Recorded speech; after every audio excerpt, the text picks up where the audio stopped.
तर धुळ्यामधील कारसेवकांना अद्याप निमंत्रण नाही। राम मंदिर सोहळ्याचं निमंत्रण दिलेलं नाही। तुरुंगवास भोगून पण आम्ही दुर्लक्षितच आहोत असं कारसेवक चंद्रकांत शेळके यांनी खंत व्यक्त केली आहे। तर चंद्रकांत शेळके यांनी खंत व्यक्त केली आहे। अद्यापही राम मंदिर सोहळ्याचं निमंत्रण आलेलं नाही असं त्यांनी म्हटलंय। याबाबत कारसेवक चंद्रकांत शेळके यांच्याशी संवाद साधलाय आमचे प्रतिनिधी विशाल ठाकूर यांनी।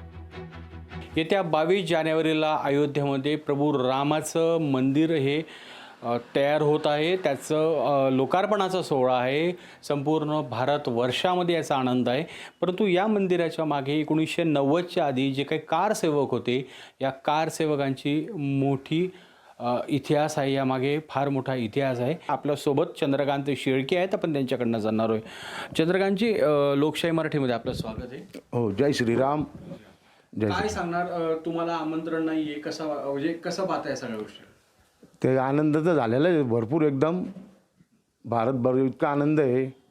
पण धुळे शहरातील भाजपच्या कार्यकर्त्यांनी, कारसेवक जे वारले आहेत, आमच्यासारखे जे गरीब कार्यकर्ते गेलेले, त्यांना काहीतरी त्यांनी तिथं सन्मान वगैरे काही नाही। 1990च्या आधी अयोध्येत तुम्ही कारसेवक म्हणून जात होता, त्यावेळेस काय अनुभव होते तिथले? सांगा फक्त।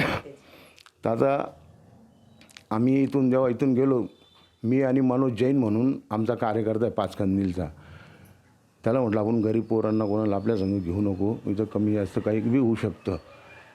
तर मग आम्ही एक विश्व हिंदू परिषदेचे सर्व माझे प्रेमापासून प्रेम देणारे कार्यकर्ते, त्या टायमाला सर्व आम्ही यांनी ऐलान केलं, चला अयोध्येला कोणाला जायचं आहे का? मग आम्ही 2 जण पाचकंदीलच्या मित्रमंडळ तर पतित पावनकडनं 2 जण गेलो एस टीमध्ये।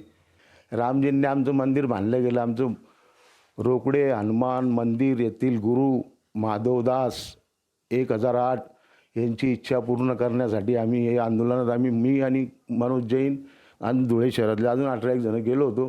प्रशासनाला, शासनाला यांचा विसर पडला आहे असंच म्हणावं लागेल।